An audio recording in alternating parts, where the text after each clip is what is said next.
I think you're the only one here, Rampage. Okay, we'll get started. So we're doing this weekend lesson, this lesson on exponential growth. Um, so let's talk about an exponential growth a little bit. So um, it comes from calculus, of course, but we're going to skip straight to the formula. Like if you wanted to separate and integrate it, it would come straight to this formula. But this is the formula that we're going to be using today. It's used for when you have populations whose rates are exponential. So this is the formula. Some people write this formula as like PERT for interest rates and stuff like that, but I like to write it as AEKT. This A is really when you're doing separate and integrate, and I like to have the A. It's not too bad. It's a kind of a complicated looking formula because it has so many variables. But just keep in mind that E is regular E, so you're not going to be able to solve for that. And then t is time, so we're going to plug in time values and things like that. So really the two variables we're going to solve for are k and a. A is going to be the initial, so that's going to be easy to find. And then there's also going to be a second population that will be given, and that's what we're going to use to find k. So whenever I write pop in the next few minutes or so, I mean population. But k is found with the second given.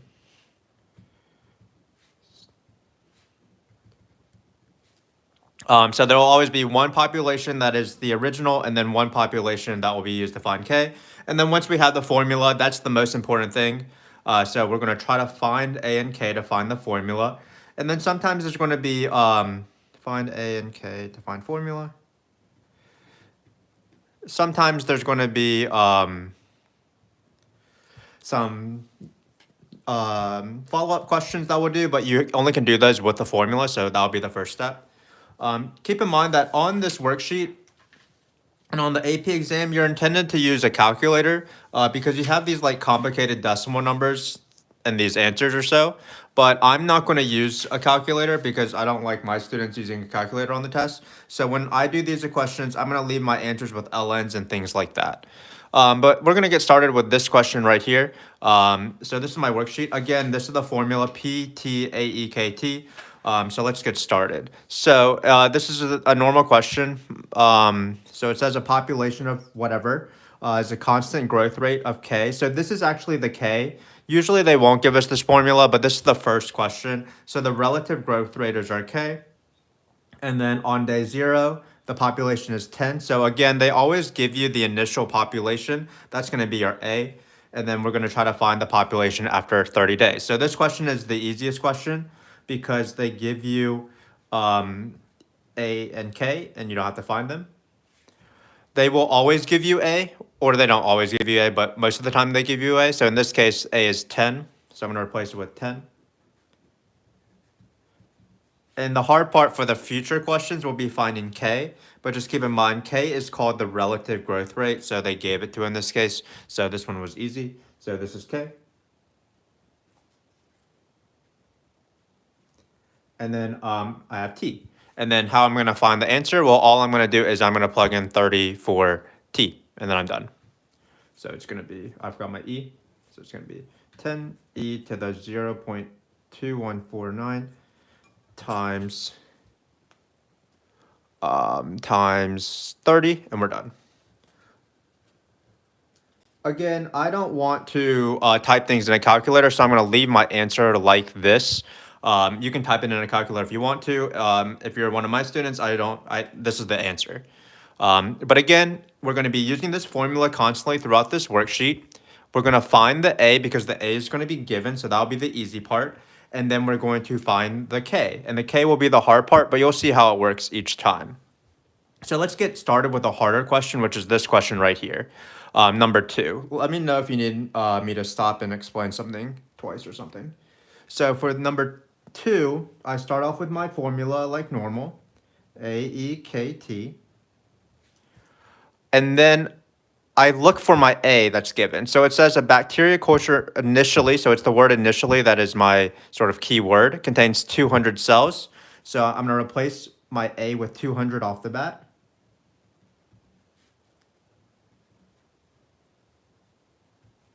And then there's always a second condition, and that's how I'm going to use to find the K. So again, the formula is always first find A, then find K. So to find K, what I'm going to do is I'm going to plug in this second condition, 3 hours and 360 cells. So it's nice to know what is the time and what is the population. So let me just backtrack. You always find A with the given initial, which was 200, and now again we're going for K. To find K, we're going to plug in this sentence, this English sentence into this formula. And how we're going to do so is that there's 2 variables here that we need to plug in to find K, so that K is the only variable in the question, and that's T and population of time. Nice to know that T always stands for time. So when you plug in, we're going to plug in time for T. So we're going to plug in 3, for example, into this T. And then what will we set it equal to? 360, because that's the population at that time. So it's going to be 360 equals 200 e to the k, and instead of t, I replace it with 3. So this is my plugin, and then I'm going to isolate k because it became my only variable, keeping in mind e is the normal constant, Euler's constant, I think is what it's called. So I need to isolate k. And when you're isolating these variables for this worksheet, it's going to work the same way every single time. We want to ln it because we want to get rid of the e. But in order to ln something, you want to isolate the e. So we're going to do one small step, which is divide by 200. So it's going to be 360 divided by 200 equals e times k times 3. Then the reason why I divided is now I can ln it to get rid of the e. So I ln both sides.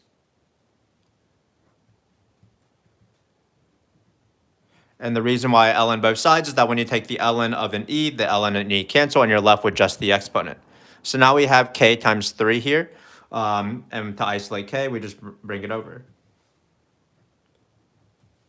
Not 30, but 3. I didn't leave myself enough space. But I don't usually do my own worksheet, so I don't know how much space I usually need.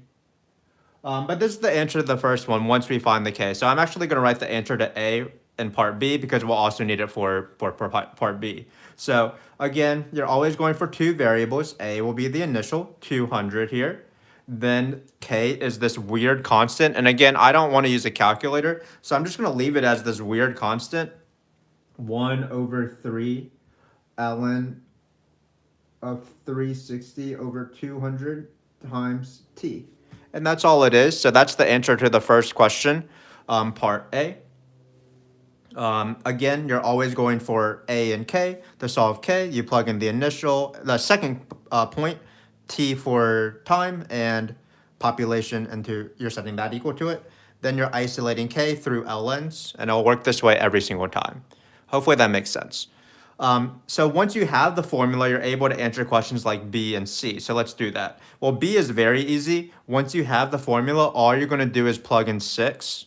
So it's going to be P of 6 equals 200 e to this really crazy constant. Again, I don't care that it's this crazy. I'm not going to simplify it all. On an exam, you might type it in a calculator. But for now, we're just going to leave it like this. So the answer is times 6, and that's it. So again, once you have the formula, then every other question after that is pretty easy. You either plug in a time or you're going to set equal like we're about to do. So now we're going to set equal. So keep in mind that given this formula, that was the answer to part A. T is the independent variable, so we're able to plug in time values into it very easily. But if we want to find a population, that's a little bit more difficult, and that will be part C.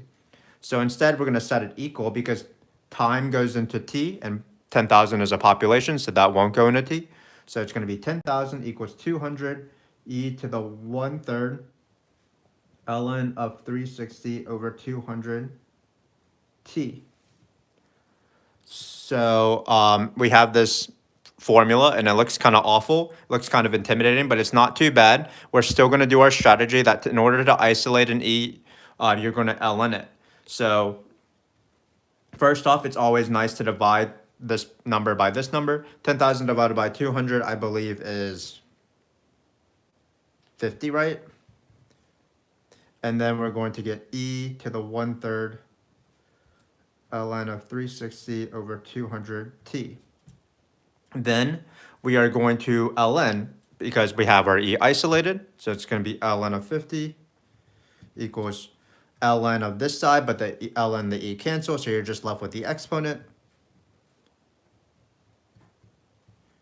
And then finally, I'm going to isolate t because that's what they want me to do. Again, you can type this in a calculator, but I'm going to ask my students to leave it as this awful expression because they won't have a calculator. But it works the same way with these ln's. And this is the most typical question that they can ask, and this is the question that, like, you'll see that the next question is also like this. But you start off with pt equals aekt. You first find the initial population. Then with the second given condition, you're going to find the k. To find the k, you'll probably have to bring over a number through division, and then you're going to have to use an ln to isolate the k. Once you have the k, you have the formula for that specific question. Then you might need to find the population at a time. That just involves plugging a number into the formula. Or the harder question is finding when the population reaches a time, and that will involve isolating and lning and things like that. But hopefully that makes sense. Let me know if that doesn't make sense.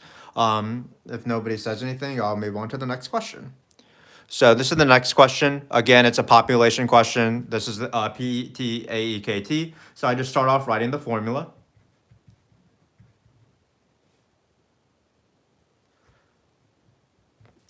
Okay, so it looks like we have two conditions again. So again, it's always two conditions. So I'm going to write out these two conditions on the side here. 1950 is 2560, and then 2000 is 680. So my initial condition is this one right here. And then my second condition is this one. So again, you always use the first condition to find your A, and then you use your second condition to find your k. And when I do this, I always let t be equal to 0 for the first number. So 1950 is going to be my time 0. So what will be 2000? That's going to be time is equal to 50. Hopefully that makes sense. But time 0 is always my initial, so I like to start off with that. Okay. So two variables to always solve for, a and k. The easier one to solve for is the a because it's given. It's 2560. It's the initial population, and my initial time is 1950, the year 1950. So I'm going to replace my a immediately with that. So I'm going to get 2560 e to the kt. And then the more annoying variable to solve for is the k, which I'm about to do. Remember, what you do is you use your second condition. Looks like we have a bunch of numbers here, and we have to plug in these numbers into the formula. You plug in your time, 50, and why is it 50? Because 2000 is 50 years after 1950. That's going to go into your t. We still have 2560 in the front of here. And then what are we going to set it equal to? Well, it's p of 50, and what is p of 50? It's the population at 2000, which was the 6080 number. So 6080. And now the work is the same as the previous question and really all these questions. We're going to divide first.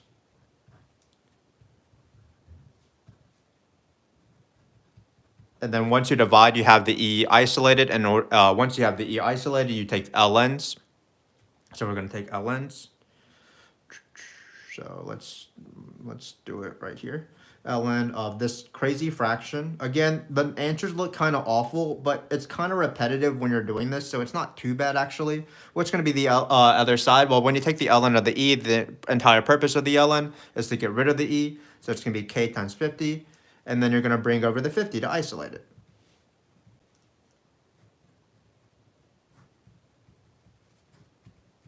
Cool. So that's it. And then that's my k value. So to finish the question, we're going to immediately when you find the k value, sometimes they just ask the k value. Just be wary of that. They're just like, what's the k? And you're like, this is the answer. But sometimes you're going to need the formula. So this is the formula. So instead of this awful number, I'm going to put it right here in this k value. So let's do that. So p of t equals 2560 e to this awful number. So I'm going to write it really small. 50 ln 680 over 2560 t. Okay, so then you read the question and see what they want. They want the population at 3,000. That's an easier question than find when the population is something, because we would have to set it equal. But when you want to find the population at a time, all you have to do is plug in a number. Just keep in mind that 3,000 in this case would be 1,050. Because it's 1,050 years after 1950. So to finish this question, all we're going to do is we're going to take t and we're going to plug in 1050. So let's do that. So p of, hopefully you can see this, p of 1050 equals 2560 e, and I'm just going to write this number as small as possible so I have enough space. So again, all I'm doing is replacing this with 1050. So hopefully you're starting to get the pattern if this is new to you. The formula always is P, T, A, E, K, T. A will be given, so you don't have to think about it. K you're going to have to find with some sort of lning thing. Once you have both of them, you're going to be able to find the formula. Then you either plug in a number if they want, or you set it equal to a number, which is a little bit harder and involves some more ln's. But hopefully that makes sense. We're done with the first side, so I think we should just keep going on the second side, unless anybody wants to stop me. So this is the second side. Looks like this side has a little bit more chemistry involved, but it's the same formula. So let me get some water real quick.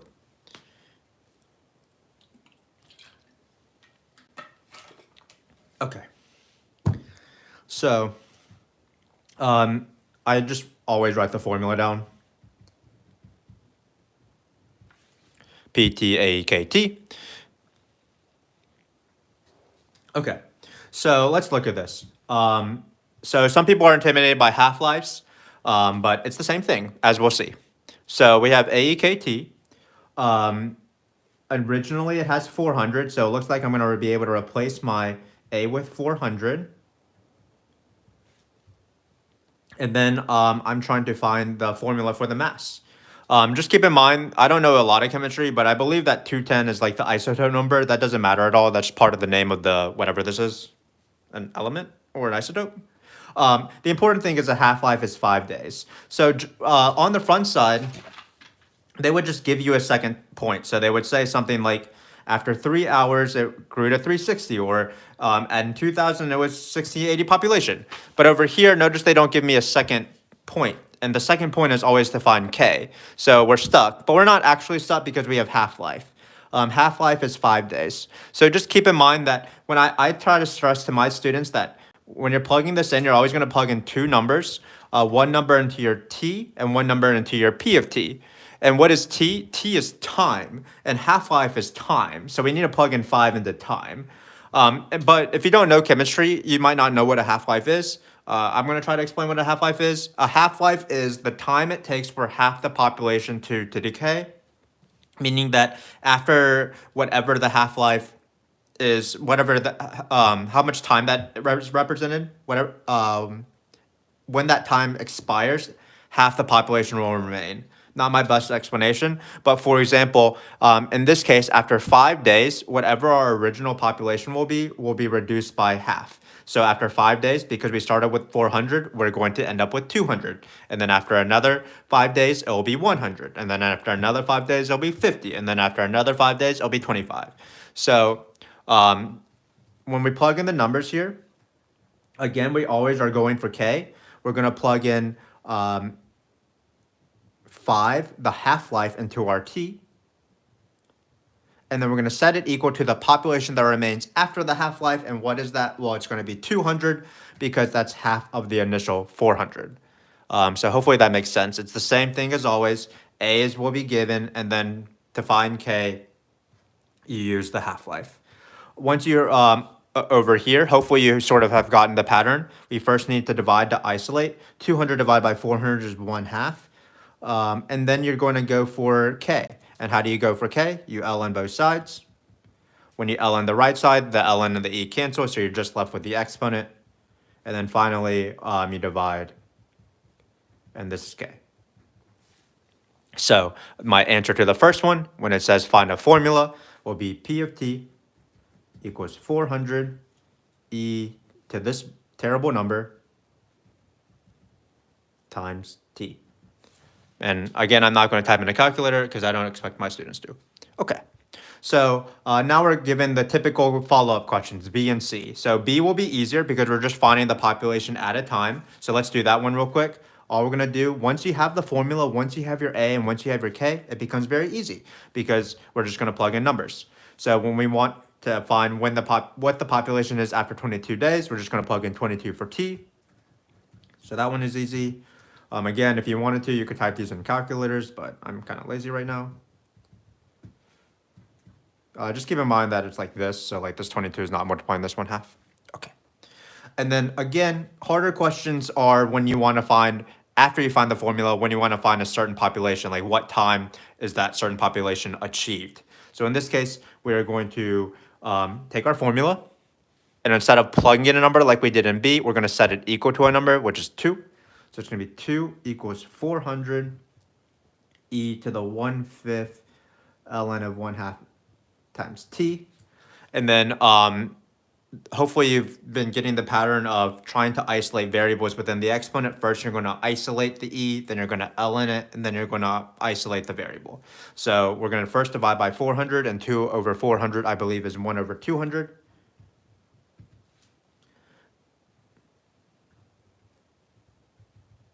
Now that the e is isolated, now I can ln. Purpose of lning is to get rid of the e, so you're left with just the exponent. So, Saclet, I saw you were here.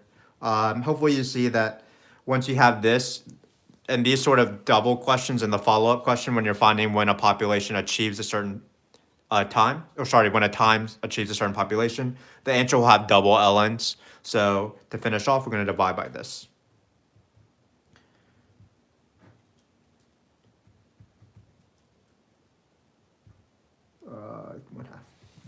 And again, you can leave your answer like this. Hopefully that makes sense. Going to move on. Yeah, let's keep moving on. Looks like we only have two more questions. So no matter what, I'm going to write the formula down. So that's okay, Saclet. I forgive you. So I have this formula. And let's read the question. So in this case, notice that unlike all of our other questions, we're not given an A. Like over here, we're given like initially 400, and on the previous page, there's like 1950 or something. But it's okay if we don't have an A, actually. We'll just move on to K. So let's plug in K. So to find K, what you do is you plug in the half-life. Half-life is a time, so it goes into T. So it's going to be A E K times 30.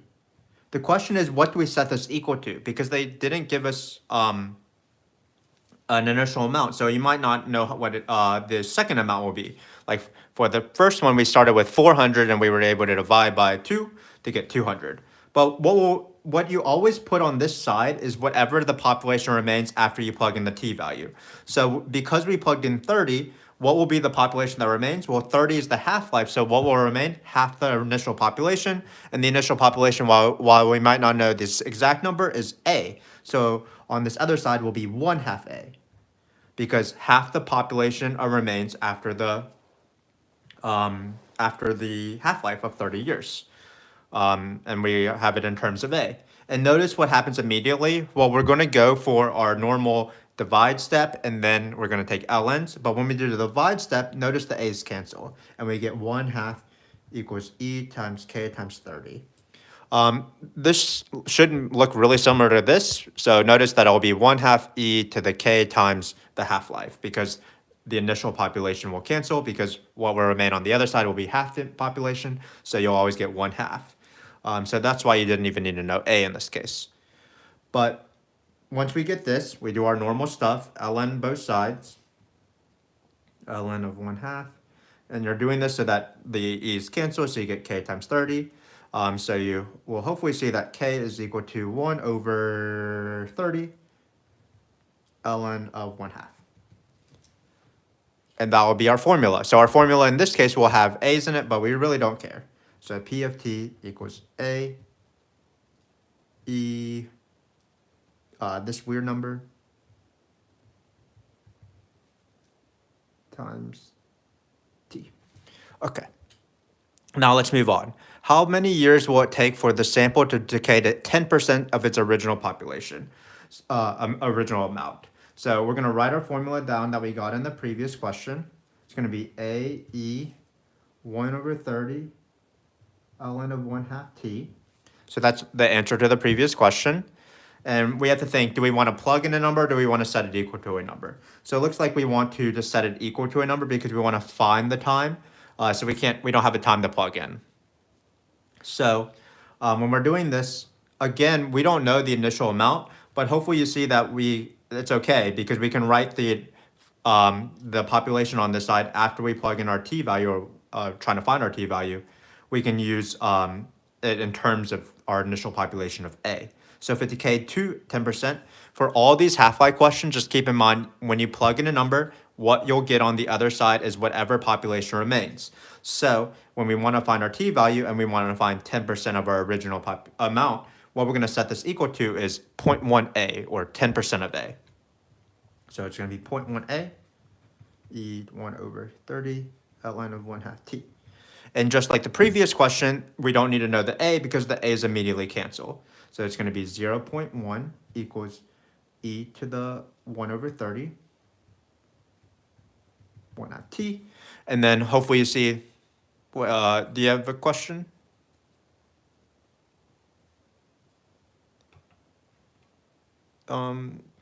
Explain 0.1, I was not listening. Okay, so yeah, so every single time when you plug in a k value, you'll set it equal to the population you want. So like on this question over here on the back, or on the front side, we set it equal to 10,000 because we wanted the population to be 10,000.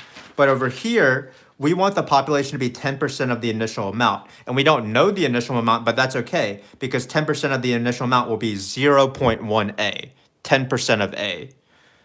So that's why I wrote 0.1a, because when you're going for these, find the time when a certain population is achieved, you set it equal to that certain population. We don't know it exactly, but it's 0.1a. And what's nice is that the a's immediately cancel. So now that the a's are immediately canceled, we take our ln step like normal. And then we isolate. So again, sometimes these answers have these awful fractions with ln's, double ln's, one in the numerator and one in the denominator. But it's okay because I would either type this in a calculator or I would just leave it like this. So that's that one. Looks like we have one more to go. So this question, what is the half-life of tritanium? So it looks like we have this sentence right here. We're not given an initial amount, but that's okay. So let's do this. So I'm going to start off with my formula. Not given an initial amount, so we're not going to be able to plug in anything for A. But we are given the fact that it decayed 94.5% of its original amount after a year. So a year is actually going to be our, not half-life, but our time in this question. So let's plug in 1 real quick into that. Remember that time values always go into t. T stands for time. Then we're going to set it equal to a certain population. So over here, we set it equal to half of A because it was a half-life. But now we're going to set it to a different population. So just keep in mind that in this question, there's one word that's actually very important, which is decayed to 10%, because 2 implies that 10% remains. In this question, it looks like it decayed 94.5% of its original amount. So what remains? Well, what will remain will be 5% will remain. So that's the equivalent of the 10%. Decayed to 10% means 10% remains, but if it decayed 94.5%, that means 5.5% will remain at the end. Hopefully that makes sense. So the word to here is actually very important, or the lack of the word to. So because 5.5% will remain, we're going to set it equal to 5.5% of A. So we're going to move over that decimal 2 times. So we're going to get 0.055, because that's 5.5% of A.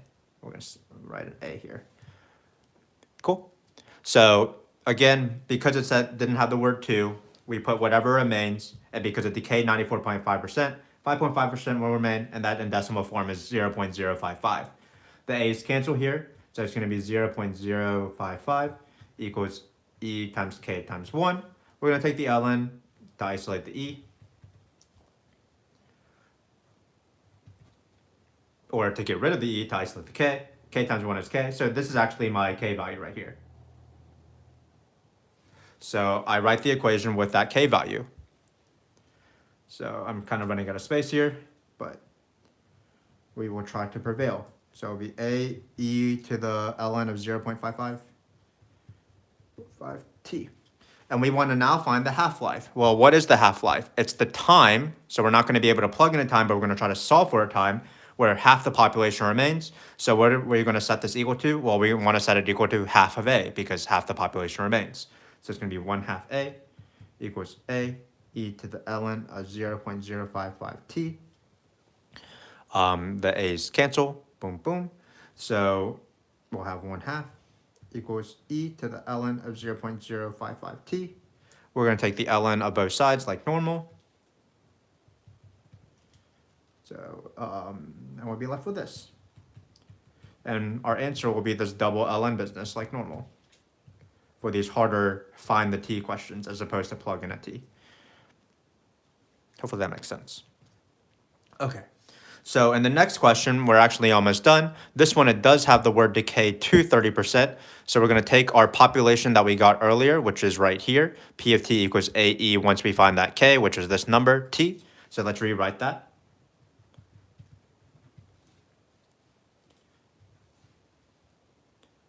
ln of 0.055 t. Then we are going to, let's decide whether we want to set this equal to 30% of A or 70% of A. But always on the left side will be the remaining population. So because it has the word to, and again, the word to is actually very important, what will remain is 30% of the original population. And what is 30% of the original population? That's going to be 0.3A. So we're going to set it equal to 0.3A. Then, like normal, the A's cancel, which is why we didn't need the initial in the first place. And then for the last time, we need to isolate one more E. We're going to ln it. Set it equal to the original exponent. And then finally, we're going to divide.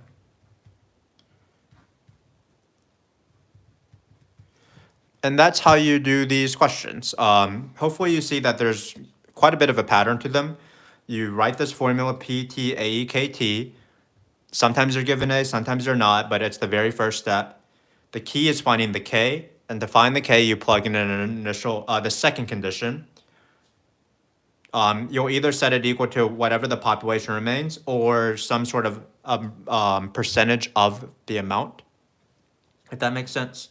And then you're going to solve for K. Once you solve for K, you're able to plug in times if you want to find certain populations at certain times. Or you can set it equal to populations to find what times the populations occur. How are we doing? We're done with the worksheet. Do we want to go for the other worksheet, or should we just be done here? I'll let Rampage and Saclidide decide. Because I have this like other worksheet for DiffyQs. But if we don't want to do it, it's okay. I'm gonna wait a couple of minutes. I don't know if Rampage is still here, actually.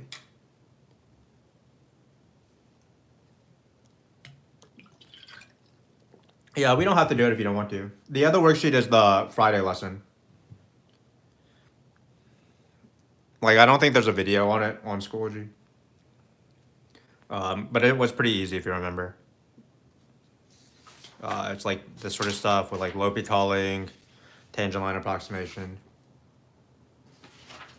This one is actually easier, and I've only been going for like 30 minutes. So if you're willing to stay, I'm gonna do it. And I'll tell people that both worksheets are done in this video. Okay, yeah, let's do it. It's not bad. I think it'll be quicker than the other one. It's a little bit of random stuff. So this is just random stuff on differential equations. Remember? Okay, I'm gonna get started. The first side is very easy. Or not very easy, pretty easy. Okay, so the first question. We're given this population. We're given this differential equation. Yeah, this is the extra info lesson. And then we are given this differential equation, and we want to find where the population is growing faster at 10 or 50. So all you do is you plug in 10 or 50, and you just see which one's bigger. So I'm going to do that real quick. So if I have this, and I plug in 10, I don't have answers, so Rampage or Cyclodide, if I mess up, just let me know. But I'm plugging in 10 here, so 100 minus 10 is, what, 90? Times 10 is, so I get 900, I think. Then I'm going to plug in the other number, 50. So it's 100 minus 50 is 50, times 50 is 2,500. So it's growing faster at p equals 50, because 2,500 is bigger than 900. So very small questions here and there. I'm going to move on from that one because that's the easiest question. We just literally plugged in the numbers. This one is a little bit harder because here we have the differential equation, but we're given the rate instead. So we're not given the populations or the h. We're going to set it equal instead. So 6 is equal to h squared minus h. And this question right here, again, sometimes when you're given these differential equations, you're asked to plug in a number, which is number 1. Sometimes we're setting it equal to a number, which is number 2. But these are some small little questions in Fricks. So now that we did that, we need to solve. We don't have a calculator, so just be wary that anytime you have a quadratic on the ACT, on the SAT, on AP exams, you always want to factor. And in order to factor, you need to bring everything to one side. So I'm going to bring everything to one side. Then I'm going to factor. I believe this is h minus 3, h plus 2. So I get h is equal to negative 2 and 3. I think this question is like a real world question, so we can't have negative depth. So the answer is 3. Yeah, let me know if you have any questions, Rampage. Again, first question was, why is it minus 6? Oh, I just brought it to the other side. So I brought the minus 6 over, and then but really this is my right side, but I like to write it on the left side. So I did 2 steps. I brought the minus 6 over. This is equal to 0 now. And then, yeah. Okay. Other questions. So sometimes they just say, where is something is decreasing? Well, something is decreasing when its derivative is negative. What's nice about this entire worksheet is notice that the derivatives, we don't need it. Yeah, let's not write a unit. Anytime we have these questions, the derivatives were already given. So that's nice. So, for example, all we have to do is take the derivative here. So we're just taking a derivative. No, we're not taking a derivative. We're just factoring this because the derivative is already given. So it's y minus 2 and 4, I believe. We draw a sign chart. This is a parabola that goes through 2 and 4. And where is it decreasing? Well, this is again the derivative because this is the given thing. And we want to see where y is decreasing when y prime is negative. You should probably write that down. And where is it negative? Well, from 2 to 4.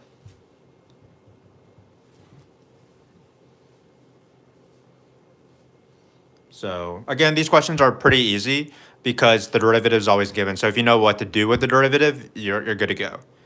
For example, in the next question, a function is increasing when f is positive, or f prime is positive, sorry. and this is the derivative, dy dx. So all we're going to have to do is see if this derivative is positive at this point. So oftentimes in these questions are given 2 points or 2 coordinates, 1 and 2, and it's nice to know how to plug in the 2 coordinates, but hopefully you see that you plug in 1 for x and 2 for y. So it's going to be 1 plus 3. Plug in 2 for y will be 2 minus 1. 4 times 1 is 4. This is positive, so f is increasing. So these first 4 questions, hopefully you saw, were pretty easy. All it was either plugging in a number, setting it equal to a number, or drawing a sign chart because shapes and curves rules. The first real, somewhat hard question is number 5. So let's do number 5. So number 5. Again, we're always given the derivative in these questions, so just be wary. And then this question, we want to find the second derivative. And how do you find the second derivative?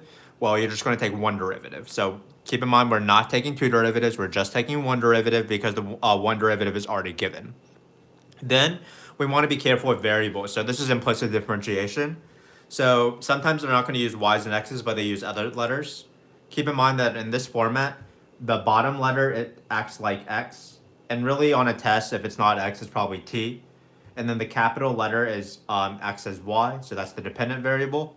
So when you take derivatives of quantities involving x, or the bottom variable, which is n in this case, that requires regular derivatives, while the top variable requires mdiff. So let's do that.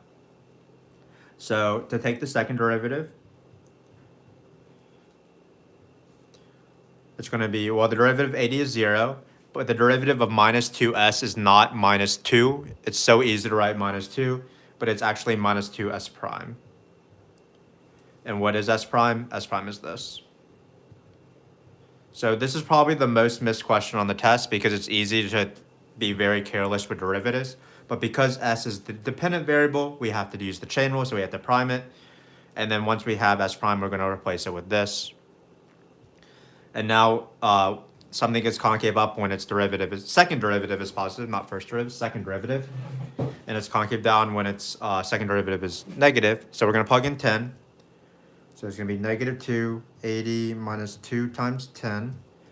80 minus 20, I think, is this. So our final result is negative 120. That's negative, so it's concave down.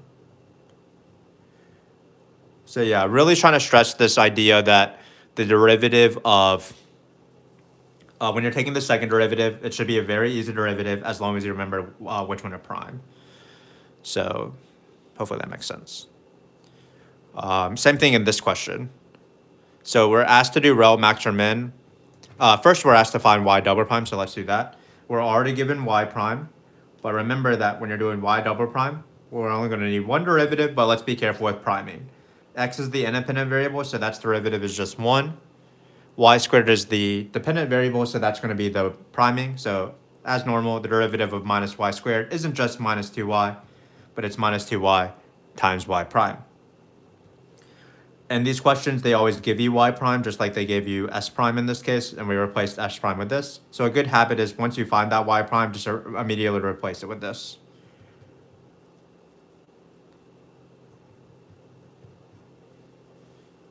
Cool. And then they're asking about rel, min, or max. This is second derivative tests. How do I know that? Well, they just asked me to find the second derivative. But another way to do it is I try to do first derivative test, which is f prime goes from negative to positive or positive to negative. But because this derivative involves multiple variables, it's going to be really hard to draw the sign chart. So it's second derivative tests. And remember what it says, if for rel max, if the first derivative is 0, and the second derivative is negative, it's opposite what you might expect. You have a rel max. And then rel min is y prime equals 0, and then y double prime is positive. So now we need to plug in 4, 2 into this. First, we're going to plug in 4, 2 into the derivative to check that it's 0, but it will be. If it wasn't, that's how you got the neither answer. But let's plug in 4, 2. It's going to be 4 minus 4, which is 0. So y prime is 0 in this case, so it's either going to be rel min or rel max. Then we're going to plug in 4 and 2 into this derivative that we found, the second derivative, which was used with y priming. So it's going to be y double prime equals 1 minus 2 times, what was y? Y was 2. And then it'll be 4 minus 4 again. So it looks like it's going to be 0 right here, times 2 times 2. So all of this is 0. So you're going to end up with 1. And 1 is positive, so this is going to be a rel min. Hopefully that makes sense. But the thing I'm trying to focus on, whoever's watching still, is that when you're priming these, just prime the right variable, prime the top variable. You only have to take one derivative and then answer your shapes and curves rules. Concave up or down is more likely to be asked than rel min or max. Okay, I think that was good for the first side. Again, it's a shorter worksheet than the previous one. Okay, so the next part has tan line approximation, which is pretty important. Actually, tan line approximation is this question, so let's do this first question. So again, you're given the differential equation, so dy dx, and stuff like that. So what you do is you, they are asking about tangent line, and tangent line means that the slope is the derivative. So if they want it to be horizontal, that means they want the slope to be 0, or the derivative to be 0. And for vertical, that means they want the slope to not exist. So for horizontal, you set the top to be 0. And for vertical, you set the bottom to be 0. Cool. So let's do the top first. For horizontal, I'm going to do it on the above the question. Hopefully there's factors. So I'm setting the top to be 0 for just the horizontal. So it'll be y minus, I think it's y minus 3, y plus 5. So it's y is equal to 3 and negative 5. And then vertical will be the same thing, but setting the bottom to be 0 now. So it's going to be x plus 2 times y minus 4 for vertical. This is already factored nicely, so it's just x equals negative 2 and y equals 4. So tan lines, again, are derivatives. Derivatives are slopes. Horizontal is set the top to be 0. Vertical is set the bottom to be 0. Boom, boom, boom, boom. Okay, so, but the questions that are more likely to be asked are part number 8. These are small subparts and fricks. Tangent line approximation. So, again, tangent lines are lines that are tangent, which means that the slope is the derivative. So whenever I do a tan line question, I think I need a point and a slope. But these questions are easier than other questions because the point is already given. It's just 3, 2. And then the slope is also given because the slope is the derivative. All we have to do is find the number. So what we're going to do is we're going to take our derivative and we're going to plug in 3 and 2. And how are we going to plug in this point? Well, just like before, you plug in 3 for the x value and you plug in 2 for the y value. The first coordinate goes into x, the second coordinate goes into y. So if you do this, it'll be 3 plus 2 on the top, 2 minus 1 on the bottom, and you're left with 5. So then you write the line, y minus the y value. So I'm writing this in point slope form because I love point slope form. 5 times, which is the slope, x minus 3. And then only now do you plug in the weird decimal number, which is 3.1. So it's y minus 2 equals 5 times 3.1 minus 3. I suggest to my students not to simplify or distribute this, but to simplify within the parentheses. 3.1 minus 3 is 0.1. And 5 times 0.1 is 0.5. 0.5 plus 2 is 2.5. So the answer is 2.5. Cool. So that's tan line approximation. You use a point, which is given. You plug in your point into your slope, which is also given. You write the line, and only after you write the line do you plug in the weird decimal number. This tan line approximation or linear approximation question is slightly harder because they don't give you the point and they don't give you the function or the derivative, but we can all find that stuff. But just like the previous one with like 3.1, you avoid 4.1 for now, and you come up with a function. And how do you come? I don't understand how to get 2.5.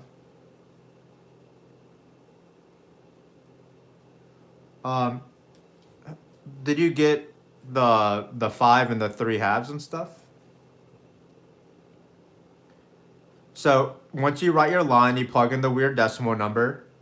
3.1 minus 3 is 0.1, and 5 times 0.1 is 0.5, and then I add 2, so it's 2.5.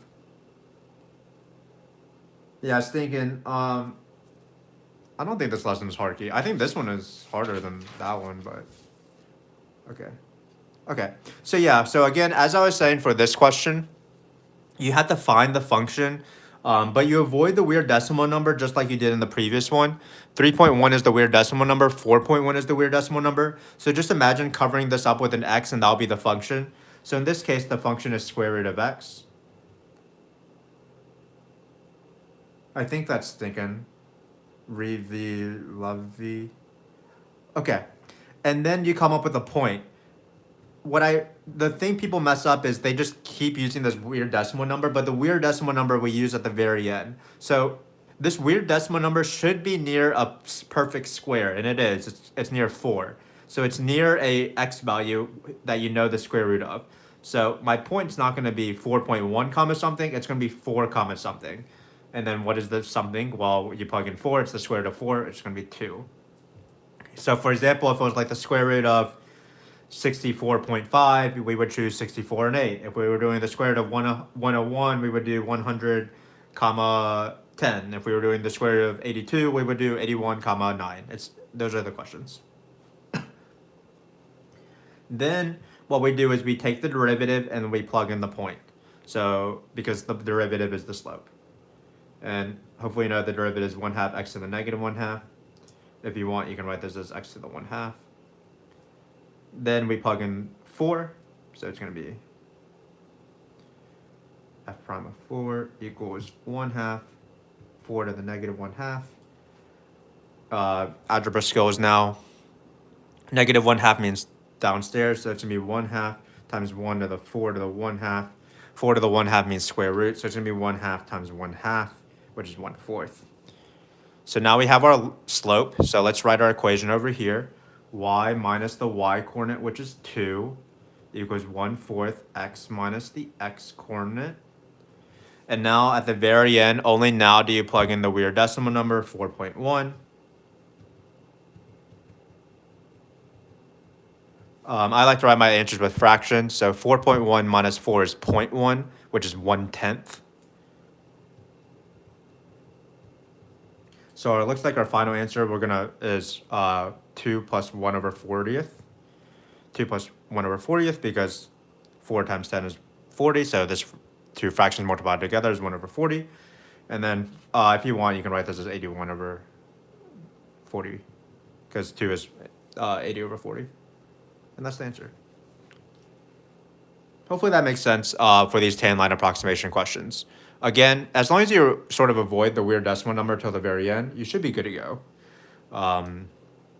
You have your function, you have your point, take the derivative, plug in the number. Just avoid the weird decimal number till the very end. Okay, so I'm going to move on to the last two questions. So the last two questions are L'Hopital. Most limits on the AP exam can be done with L'Hopital. So first off, in order to try it, to see if it's L'Hopital, we have to see if it's 0 over 0. Well, when you do the limit, you plug in 0, and you just see what you get. 2 minus f of 0. F of 0 is equal to 2, so it's going to be 2 minus 2. On the bottom here will be e to the 0 minus 1. E to the 0 is 1, so it looks like we will get 0 over 0, so we're going to L'Hopital. So we're going to take the derivative of the bottom first. Derivative of e to the x is e to the x. The derivative of minus 1 is 0. Then on the top, the derivative of 2 is 0, and the derivative of f of x is minus f prime of x. So most people can do this sort of stuff, but then they can't finish the question. The answer has to have x's only. So we're going to plug in 0. E to the 0 is still 1, so 1 will be the bottom. And then we need to find f prime is 0, or negative f prime is 0. But this is f prime right here. So I'm going to plug in 0 into this. But what students have trouble with is that there's two variables. There's x and y. Well, x is going to 0, so we're going to plug in 0 for x. So it's going to be cosine of 0. But we have to plug in something for y, and we start panicking because we don't know the y. But the y is always given. It's the 0, 2 number. So y will be 2. So this is going to be y prime, or f prime of 0. So it's going to be 1 minus 2, which is negative 1. So we're going to put negative, negative 1, because there's this negative here. So it looks like our final answer is 1. Let me know if that makes sense, because we're about to do the same thing for this second question, or the last question of this worksheet.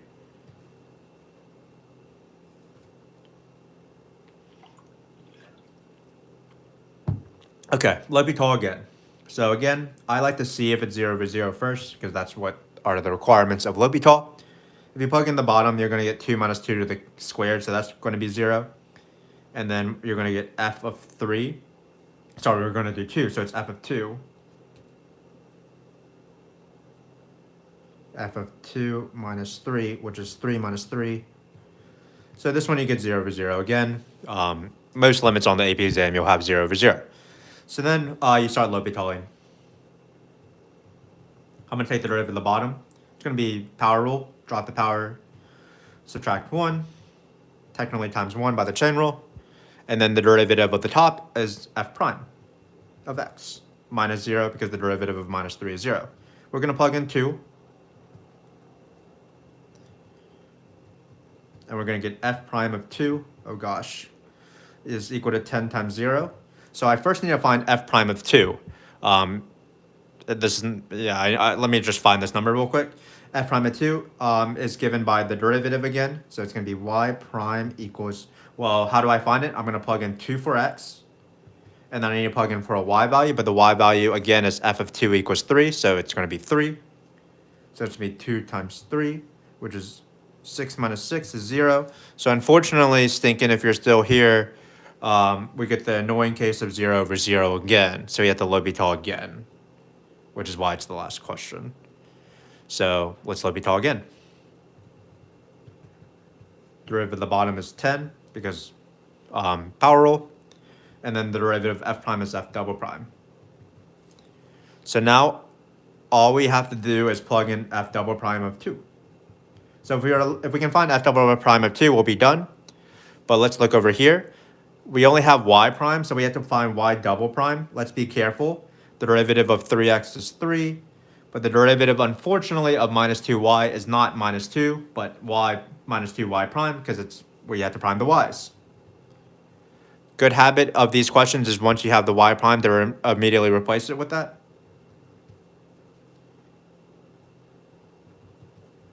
And then this is what we're going to plug in 2 and 2. 2 is only the x value, be wary. So some students panic and they're like, I don't know what the y value is. But again, for this entire question, x has been 2 and y has been 3. Yeah, the double L'Hopital question is very rare though. 6 minus 6 is 0, 3 minus 0 is, so I think you're going to be left with 3 here. The answer is 3/10. As a hint for my students, it's not a double L'Hopital on the test. They've never asked this on the AP exam on the AB level. They have asked it on the BC level. When they did ask it on the BC level, I have seen them do double L'Hopital. If it were on the AB level, if it were the first year that it's ever been, I would assume that it would be single L'Hopital. It's not a hard L'Hopital. Just be wary that, especially because you're given the derivative, but be careful with the variables. If you need the other coordinates, they will give you both coordinates. They only give you 1 point, so it's like x has to be 2, y has to be 3. And then the second key is that as you're doing second derivatives throughout this entire worksheet, we had to do MDiff. And then we also did some tan line approximation questions where we found the derivative, and we also plugged in the point. So that was 2 worksheets done within an hour, or almost an hour. So hopefully this was useful. I think I'll log on in about... Oh, okay. I think I'm going to log out and I'll log back in for BC in about an hour or so, but I need to charge my phone and things like that. But thanks for watching Rampage and Sacklidai and whoever else was watching. And I'll see you next time.